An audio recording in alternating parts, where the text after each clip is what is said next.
Hello, everyone, and welcome to Nugentino Cinema. Today's a very special episode. I'm joined by my friend in the jungle, FilmApe. How are you today? Hello, Drew. I am happy to be here to talk Francis Ford Coppola's magnum opus, Jack. Yeah, we're kind of paying tribute to this beautiful film today. I've had some experience with it, not like I haven't seen it in many years, but I do remember seeing it when I was, I don't know, maybe like 7, and it was one of many video store rentals. And I remember being a little bit disturbed by it, honestly, and as many people were, I think. But what is your history with this film, FilmApe? So I also saw this a beautiful film when I was 7 years old, but I saw it in theaters in '96. And similar to you, it is always imprinted on my mind, even though it's not necessarily a memorable film, but it's just such a weird vibe in this whole film that has stuck with me forever. And then recently, in December, I was getting into collecting novelizations of films, and I've been researching and finding how crazy that genre of book is because there's so many novelizations out there they don't even necessarily know what's been novelizationized. So when I came across Jack, I was so jazzed, and then that has kind of just got into my brain for the last couple months. So I've watched Jack a couple times in the last few months, and um, and I'm glad to be able to get it out into the world and talk about work through this like similar like therapy. Yeah, it's definitely something that I think is great to work through. And I should probably just set up the film a little bit. It's directed by Francis Ford Coppola, as many may know, the director of what is considered the greatest film of all time, The Godfather, Apocalypse Now, The Conversation, starring Robin Williams in the role of Jack, and also Jennifer Lopez and Fran Drescher and Diane Lane. Um, but it's about And a couple. and do not gloss over the biggest star of the film. Now the most unfortunate thing about the movie, Bill the Thrill Cosby. I genuinely forgot. I don't know why I even forgot that. But he does. Yeah, it actually led to me doing a kind of a Bill Cosby double feature, and not even totally intentionally.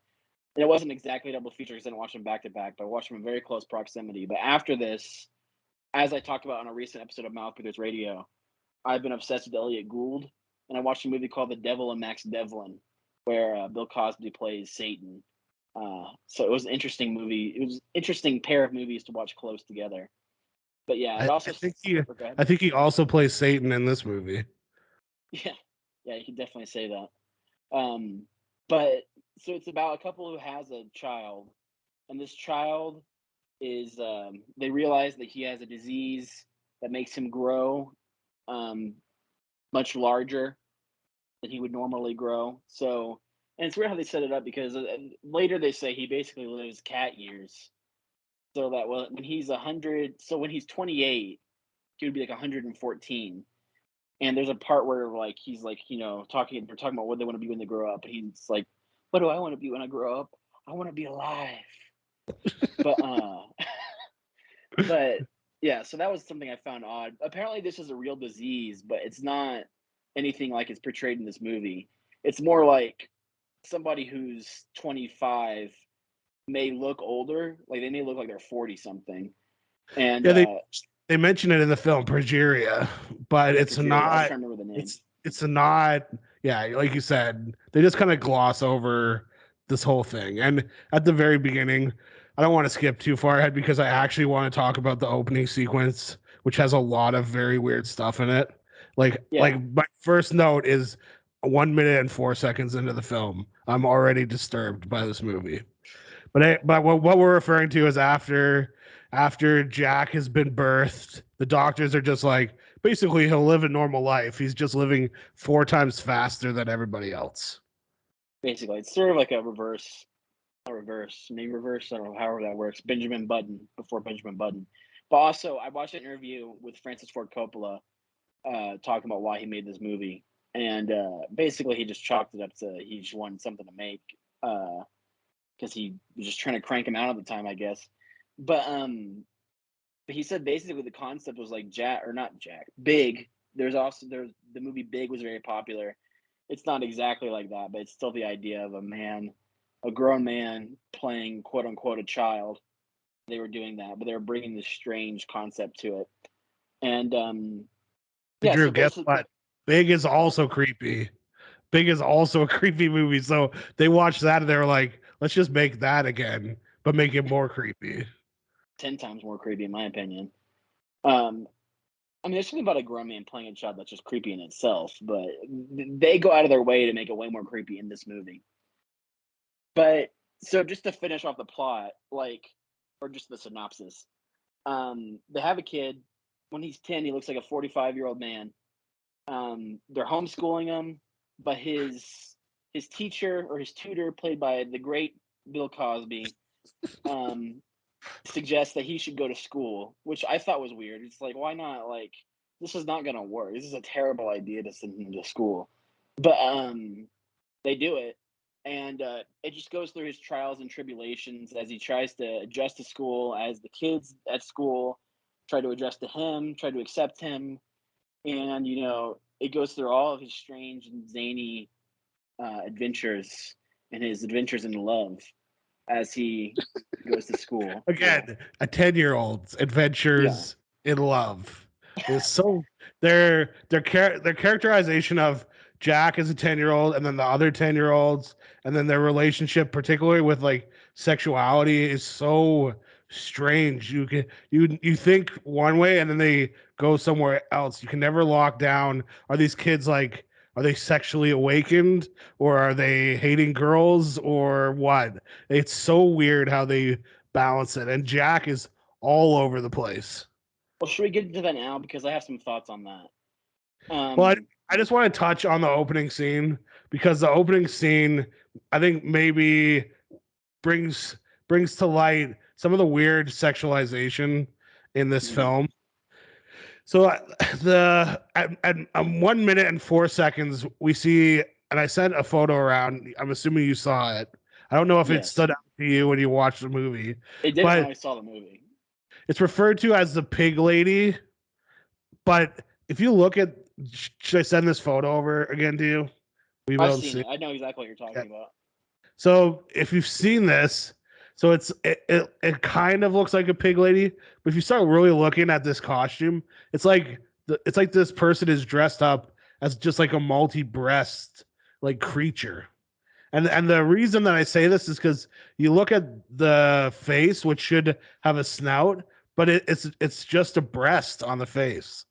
It is the most Mhm. bizarre thing. And so when I was a kid, obviously, I don't think I caught it, or it just was not at the time on my radar. But the second I started rewatching this, I was like, what the heck was that? And I rewound it. Obviously, I had to screen cap it so that I could review it later. And this is so disturbing.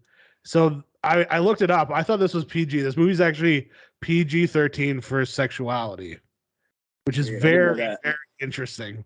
And Yeah. I don't know, they could cut all that stuff out and it would be a better movie. It would be more fun because all of the sexualization, and I'm interested in what you have to say about it, it just feels gross.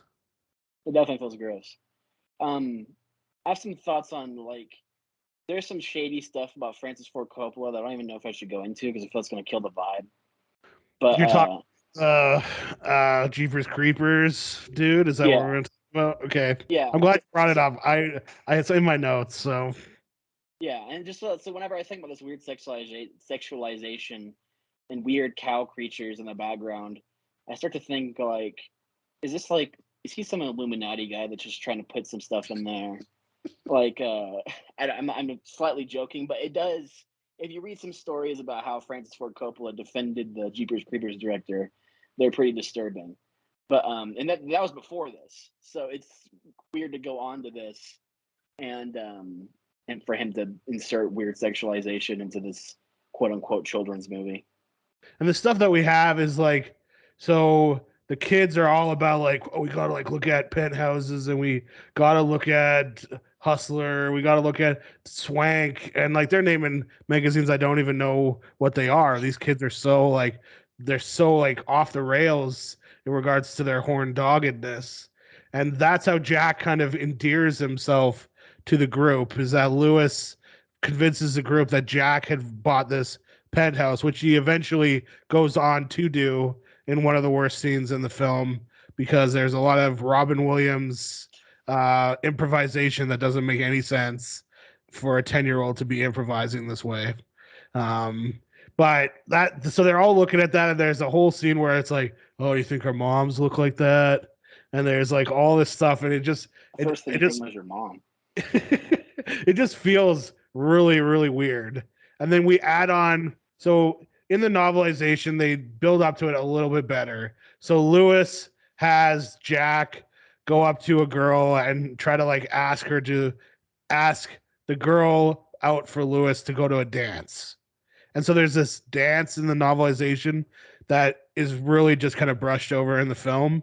So it's That's set, one thing I wanted to it's talk about. Sorry to interrupt. You can go back to it, but I just wanted to say, like, I had this weird memory in my head from watching this as a kid, that there was a scene where Jack, I was gonna say Jack Nicholson, Robin Williams, is dancing with Jennifer Lopez at the dance. I had that as a memory, that there was a dance scene, and I think I had like jumbled together memories of like the kiss scene where he kisses Jennifer Lopez, which is very disturbing. I had to like put my head in my hands because it was just like so cringe.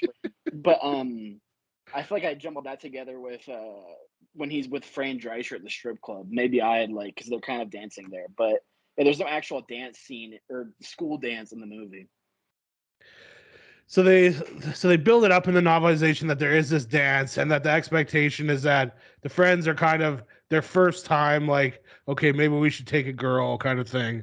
So it's a little bit more innocent, and that sets up maybe why Jack would ask out Jennifer Lopez to the dance. In the movie, we have absolutely none of that. It's just literally a random scene where Jack decides to ask Jennifer Lopez out, and it is like, I would love to have been the fly on the wall during the filming of that scene, because Robin Williams' face and the way that Jennifer Lopez Yeah.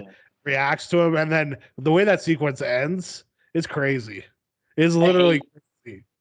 I hate Robin Williams' performance. I'm not saying like in general. I'm not saying he's good in the movie, but I'm not saying that whatever. It's a misguided entirely. Um but I specifically hate when he runs out, he's all destroyed that he gets rejected. Which the way he responds to being rejected feels like more something an adult would do. Or not an adult, but maybe a teenager, but just not a 10-year-old. But when he runs like out in the hallway and he has like this weird like strain, he has to go to the hospital. But I hate like the little like moan he makes when he has the strain. He's like, "Ah," and like just this. I hate him acting like a boy. It's the worst.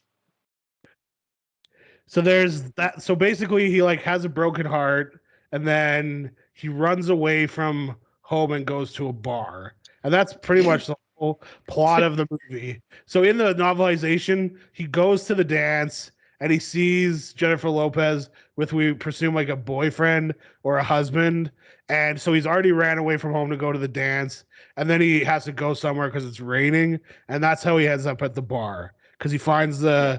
the matches. In this, it's literally like the parents are like, we can't have another kid or something. He overhears it. He's like, I guess I'm going to go to this bar I've never been to or have any knowledge of what is going to happen here.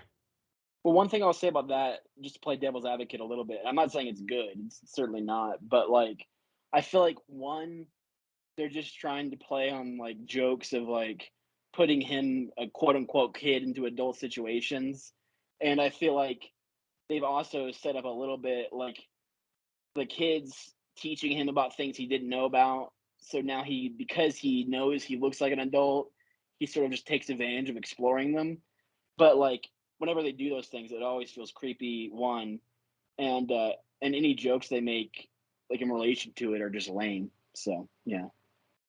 And I agree with you, Ed. Putting Jack in situations that would be for adults, yes, you could theoretically get a lot of humor out of that. The problem is you need like forensic like board with pins and string to really figure out what Jack is thinking and why he is acting the way that he acts.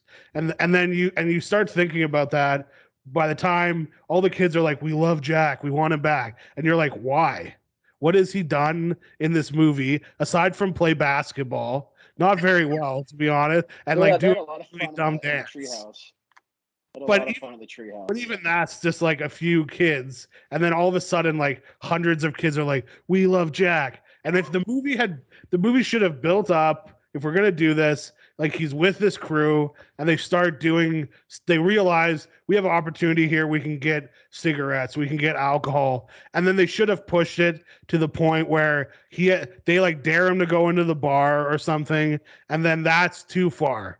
You know what I mean? And then Yeah. that would have at least there would have been like a lesson there. There's really no lesson at all in any of this stuff. And you're like scratching your head, like, what did Jack learn? What did these kids learn? Why do these kids even care about Jack? And he's literally just a big guy who's a little kid, and that is it. There's no character development, and they don't develop any of the characters very well. Like Diane Lane is just a mom. The dad is like taking like photographs of like scantily clad women on large carrots, and then that's about it. Then the kids are just like kind of stereotypes, and there's two younger girls in the film, and the one is like Jewish and the other one's black, and they just kind of play up stereotypes there, and that is the whole movie. The one girl is Jesse Smollett's sister, which I thought was strange. The That's one just a with side note. glasses. The black girl. Okay, Yeah, I don't know it's just, I don't know who Jesse whoever is. well, some people out there may know who he is, but that's all I'll say. Uh, what was I gonna? I'm losing track. Um, so with some of the sexual stuff, it plays very strange. But you were talking about like why are these kids even thinking about sex? But I do think 10 is sort of a weird age where I think some kids do think about sex. And I'm sort of playing devil's advocate here talking about that, but I think I think some of it may be the influence of the other kids on him. He sees these other kids who are thinking about sex and all this other stuff. So he chooses to try to explore it a little bit when he doesn't really know what he's doing. I think even though I find all of those scenes cringe, I can maybe understand that a tiny little bit, but where I think it way crosses the line is the Fran Drescher stuff. I think that stuff is just so stupid. The fact that she would have any attraction to him doesn't make any sense. The fact that he gets into this weird fight in a strip club and then goes to jail, and then she bails him out and has this like weird like love for him. It's just very creepy. So they're not really in a strip club. They're just kind of in like a dive like It's like a biker bar for gentleman's. like old people. I think is what it is. Like it's like her hangout is what it Well, she is. So said I hang out here, but she made it sound like she worked there. I don't. But I was thinking the same thing because I didn't see any strippers. But um, I guess yeah. I mean, you're probably right, but it's still a creepy old bar. she works at like a steakhouse or something because she brings Lewis like that dessert. Then we get that awkward sequence where Robin Williams eats some of it with his finger after he pretended to be the principal. So I mean, it's just delightful like little character moments like that where you're like, of course he's a 10-year old. He's eating pudding with his fingers. This makes total sense. And earlier, when he's talking to Fran Drescher for the first time, he's trying to pretend to be the principal, which is like a weird Yeah, scene, and he's sticking his because hands in his shirt. yeah, she's flirting with him. He's acting like insane, and you're just like, what? You're like, even so, and then so that is a big thing. So you're talking about okay, 10-year old because I think from unfortunately this statistic why I know this it's like most kids have seen some sort of pornography by the time they're 6 years old, which is insane Yeah. that is something that you have to talk to like a 6-year old about. I would say for myself with my 10-year-old crew, we were not like this at all. We would like look at this stuff and be like, oh, that's bad. You should not be doing that. But Well, I yes, was around also like kind of like that, 12, but I have friends as an adult who say that they were looking at porn magazines when they were 7. So I that's think it's a thing, but that's it's crazy. certainly not what I was doing. But I think it's how it is for some people. So yeah, I think the 12 to 14, at least when I was growing up, that seemed to be the time, at least from my memory. So there are times where these kids, and so Jack, and I'll take it to the beginning. There's that scene where Jack trips, and he's like, "Oh my knee, oh my knee," and Bill Cosby's like, "I guess we're gonna have to bite it. We're gonna have to bite your knee." And like all this, and I'm like, okay, is that it, how a 10-year-old acts? Or is a 10-year-old acting like, I want to see Hustler and I want to see all these like adult magazines? Like it's just like these two completely different things. And I'd be fine if there was like a logical bridge between it, but it's really literally just back and forth constantly. Like sometimes he's a little kid in a box dragging himself down the stairs and you're like what is even Those happening scenes are here? so weird. And then Yeah. other times he's just like, oh yeah, I like, because the scene where he buys the penthouse, there's a nun behind him, and he turns and he's like, oh, do you have a picture of the Pope? And you're like, a 10-year-old's not gonna like do. So yeah, there's like the film But that opened was, yeah, its I thought that same thing. He makes weird like Robin Williams jokes, like that the 10-year-old would not at all be thinking about or have any reference to. yeah, he makes that Dr. Kevorkian. Did you get that? I had to look it up. So I remember. they're Go ahead. walking down the I street didn't get it. and the kid with the glasses is dressed as a doctor and Jack is like, are you Dr. Kevorkian? And he was like, yeah. And so then I looked up Dr. Kevorkian and it's a reference to Jack Kevorkian, who I think Al Pacino played in that miniseries. And he was like a champion of like right to die physician assisted suicide. And you're like, this is a kid's That's movie, something a dude. 10-year-old would be This is a referencing. 10-year-old. Like this kid was like crying because he like busted his knee and he's making a Dr. Kevorkian reference. Yeah, it's pretty ludicrous. Another thing that I thought was strange is why is Bill Cosby like hanging out with those kids in the treehouse? Like, why does he even come there? Yeah. And it's weird. They like make him do the like eat the weird food stuff Yeah, and again like you feel like maybe they set this up as like initially he was like doing a study on Jack and like a anthropological study on like how Jack would interact with other kids, but they don't go anywhere. Bill Cosby's I in the thought he was just movie. his tutor. I didn't think he was any sort of doctor. Yeah, like I don't. Bill Cosby's in the movie to deliver the terrible star monologue. That's why Yeah. he's in the movie. Mhm. Uh, yeah. I mean, he's not very good in it. I mean, nobody is. Um, and then like, I don't know if we should just jump right to the ending, but like, in the end, you get to see Jack as a grown man, or an old man rather, um, and that is very unsettling as well. Man. Yeah, it's an interesting movie because I think there's a lot here, but then you start thinking about the movie and it really there's not a plot. There's nothing Well, like it's a very bare bones plot. Jack. It's just going from A Jack's to from B. school. Jack goes to school. Jack wins friends. Jack breaks his heart. Jack goes to the bar. Jack goes back to school. Jack is 80 when he's 20. End of movie.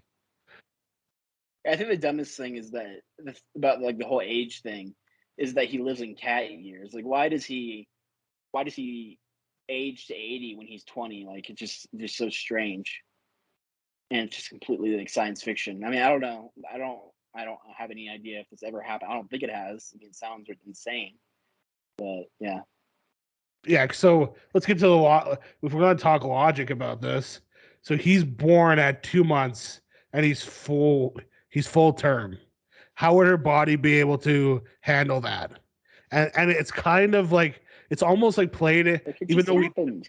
we we don't see it in the dance scene. So that's this like crazy like Phantom Thread almost level like Halloween party, and they're like dancing around, and then these girls are like, "She's bloated. She's just fat." To Diane Lane, who's like, "Ugh." It's like almost like Possession, where she's like, "Ugh, ah," and she's like getting like, but you don't see anything. So then you're like, is her body like changing because Jack is like growing so fast in her? And she's like, I'm only had 2 months. And then they like take her into the hospital, and the doctor's like, she's fully dilated. We got to get this baby out of there. And then it's like, he's a healthy 9-month-old baby boy. And you're like, wouldn't it like blow her apart if it happened that fast? Like there's reasons why Yeah, nature has to like take its course. So that like yeah. right off the bat, we're like, what are we doing? And I haven't brought it up. Do you know who the like one screenwriter is on this movie? No, I You'll don't. know. It's a man named James DeMonico who That sounds familiar. is the writer of The Purge and the Purge films. So before Awesome. he declared war on all people in the United States, he declared cinematic war by writing this movie. He wrote it with somebody He was always named coming up with awesome concepts. You know?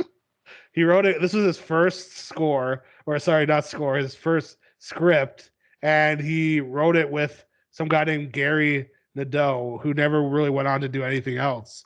But James DeMonico, yeah, again, he was like, I've already made a 40-year-old a 10-year-old, so where do we go from there? Let's just make everyone kill each other. Yeah. Well, another weird thing is like I wish they would have shown because after he's born, they pretty much just jump right to when he's 10. He's Robin Williams. But I wish they would have shown in between. Like when he was 5, was he like a teenager? Like in terms of physicality, I would like to see a little bit of that.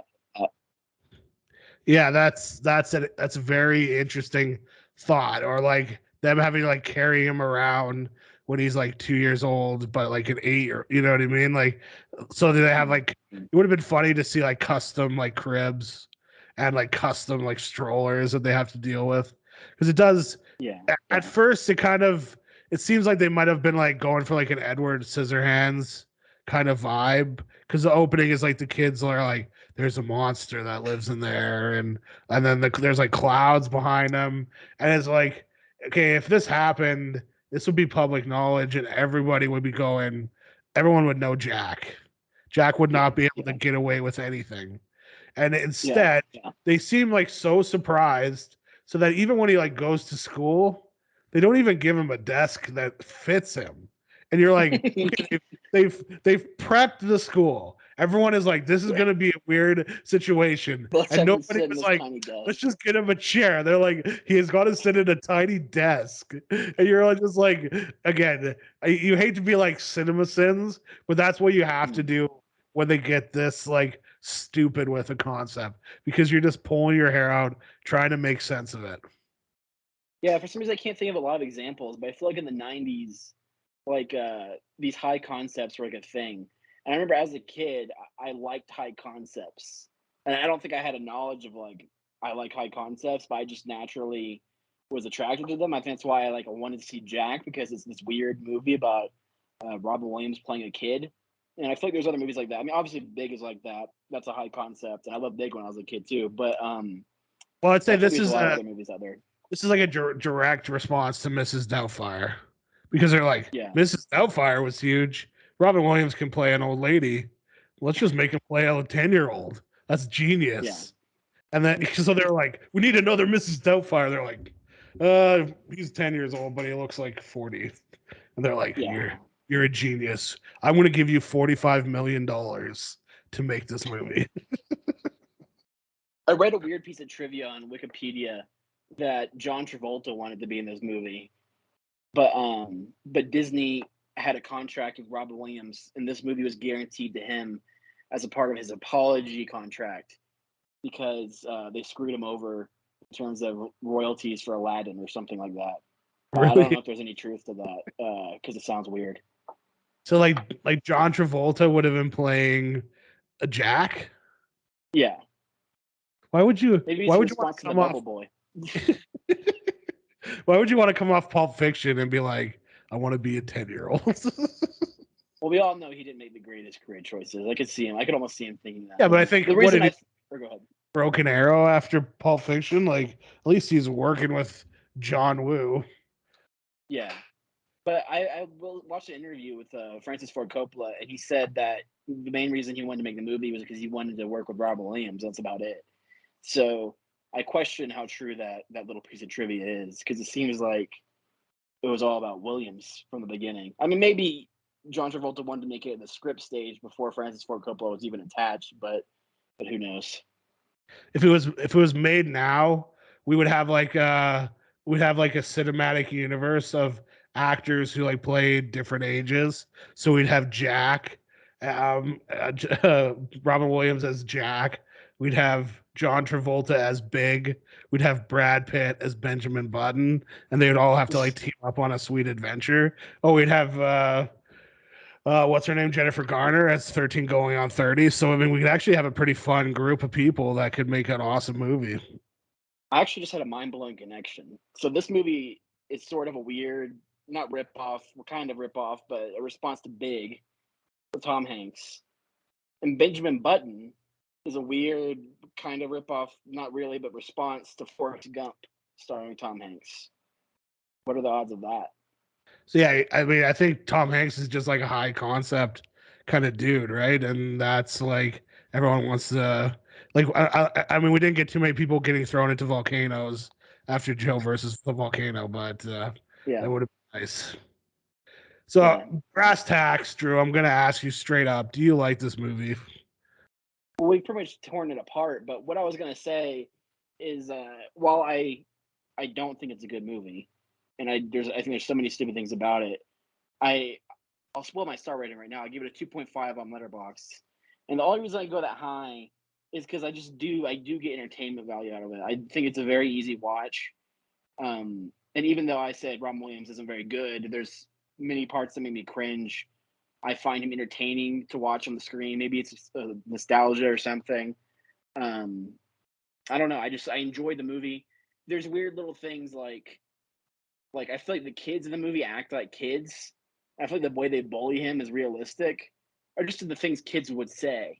Nothing that's happening with Jack is realistic, but I'm just saying like when he touches the basketball and they're like you contaminated it and like all that stuff. So stupid kid things that are still like hurtful. I think that was kind of realistic, but um, it's not a great movie, obviously. But the only reason I don't give it like a half is just because I get entertainment value out of it. I think I could watch it again one day, and because of that, I can't go like super low. Sorry. I mean, for me, it like literally makes me sick to my stomach while I'm watching. Like the cringe is so hard when he kisses Jennifer Lopez. It is just like you said, you put your head in your hands. That's this. That's the definition of this movie. Like I think you can definitely get enjoyment out of that if you like the ride, but you're gonna put your head in your hands a couple times in this movie Yeah, because it gets like when you see Jack with a beard, when you I see found that weird.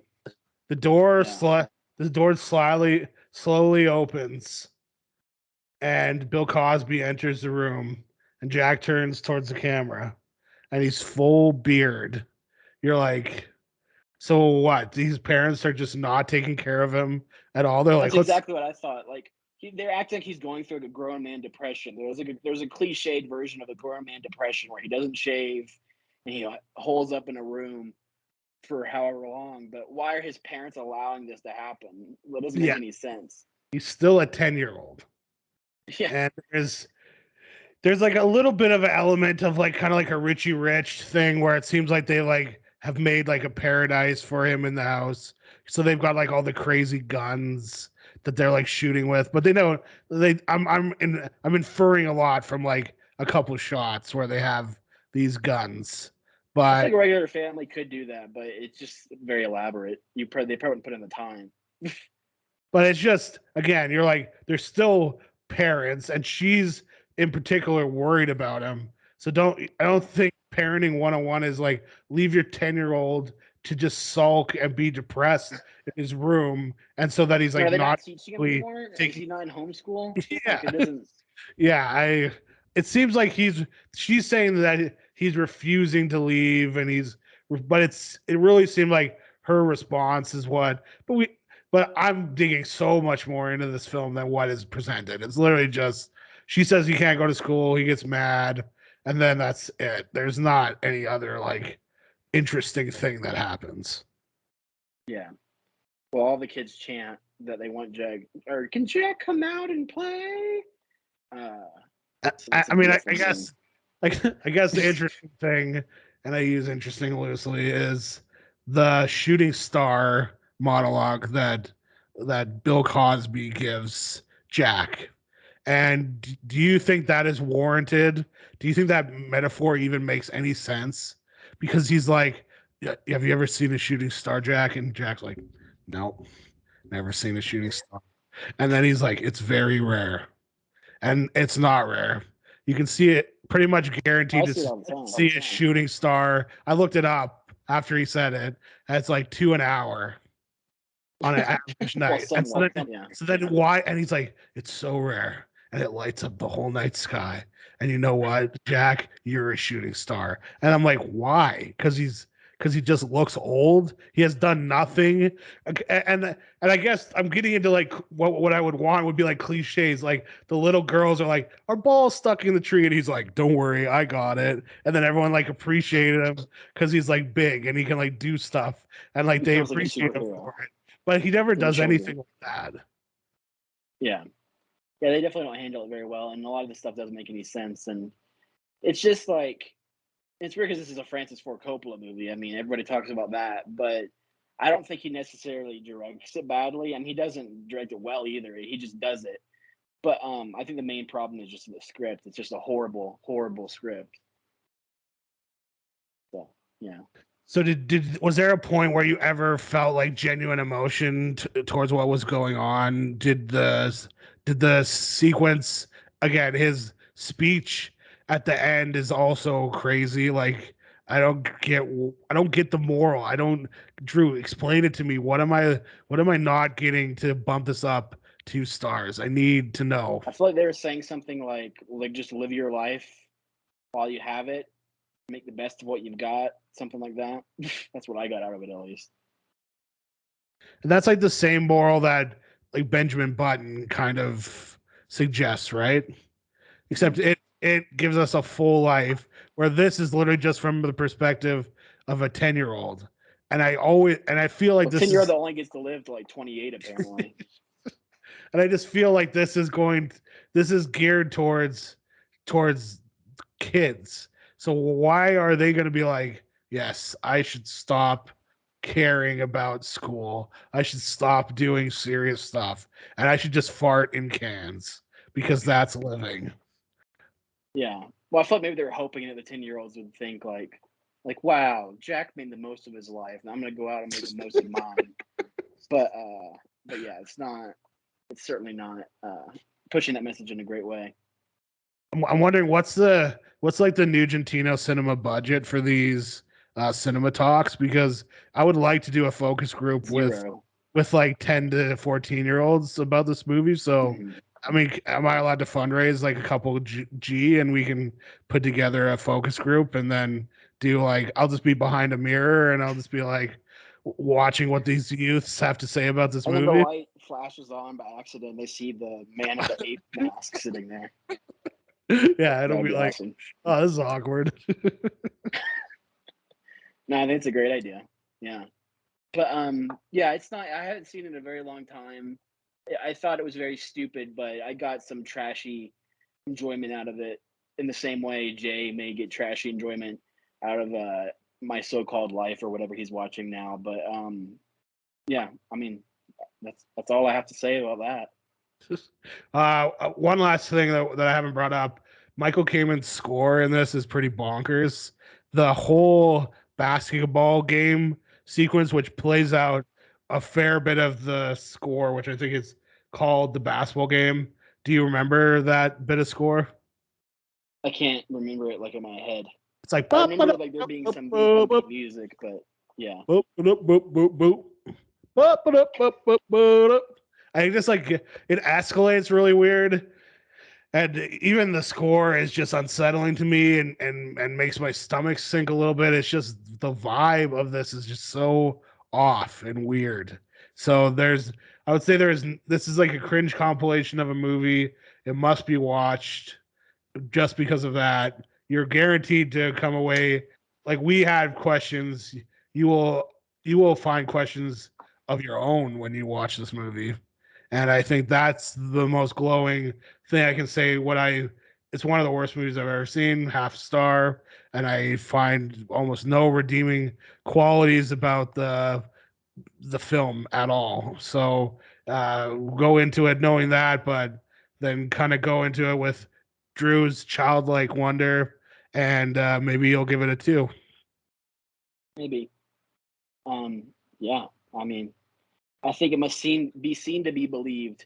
And I mean, I have like an appreciation for some bad movies. I like watching The Room. Not to say this is exactly like that, but Fateful Findings, Manos, The Hands of Fate. And I don't watch them necessarily because I'm like I want a Mystery Science 3000, like make cracks the whole time. I just I I think it's fascinating to watch such a misguided movie and see something that was just made, and just not get why. Um, The way I've been referring to it as like miscalculations, where you're mhm. just, and this one is, that's a really good way to like kind of describe the film, where you're just like they just miscalculated, because there was stuff in this where they're like everyone's gonna think Robin Williams is really like lovable and likable, and they just never were able to dial that in ever. And it was like Well, they're it's like definitely trying to calculate things that were successful at the time. They were trying to, Big was popular, maybe Mrs. Doubtfire, Robin Williams. They were putting all that stuff into a calculator and they miscalculated. So I think that is a very good way to put it. Yeah, I'd say they put that calculator in an oven, and then they initially had it at like 150 Celsius. Then they cranked it up like to like crazy high. Let's go 400 Fahrenheit. And then they were just all over the place, and they just kept cranking it up and lowering it down, and they just never cooked it. You know what I mean? It was just at the end of the day, Jack's just raw dough. He's just like a melted gummy bear. And I For think sure. that puts my final thoughts on it. Again, go out and check it out. There's a lot of fun to be had here, but it is like get your hands up. Make sure they're clean, because you're gonna be covering your face a fair bit. Yeah, for sure. One last thing I want to say that is a positive is I kind of like the title card on the clouds to Jack on these weird purple and orange clouds. With Um, with the amazing Brian Adams theme playing. Yeah. I've had that stuck in my head for days ever since you put up your video. But I just can't like stop like, what you gonna do when you grow up? Yeah, and for the record, I hate that song. And anytime it started playing, I would just start singing along with it, because it's just like it's just, yeah, front Well, to you say back. you hate it, but you're proudly displaying your DVD and book of it. I feel like you like something about it.